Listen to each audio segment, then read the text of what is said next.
nakakainis lubog na ako sa pera. Oo, ganyan. Yan yung yan yung mga gusto nating kilalanin. Ganun diba? usapan sana, Lubog no? sa pera, hindi Yan. lubog sa utang. Masyado na po kami maraming kilala na lubog sa utang, 'di ba? Puno na po ang inbox, ganun. Pero yung mga lubog sa pera, parang wala nga, no? Yung nalululod sa pera, pero no? 'di ba, yun yung mga positive na kailangan nating kaibiganin. Kasi kung lagi kang sama ng sama dun sa mga parang lugmok na lagi ang buhay, nakakanega yun, 'di ba? At hindi lang ito tungkol sa mga yung mga kapwa natin partner na laging kulang na kulang ang sweldo. Hindi lang.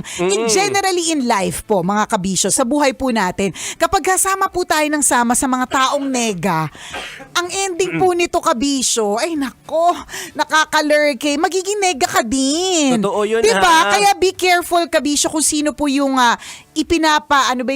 be careful who you want to sandali. Birds of the same feather na lang para mas tama.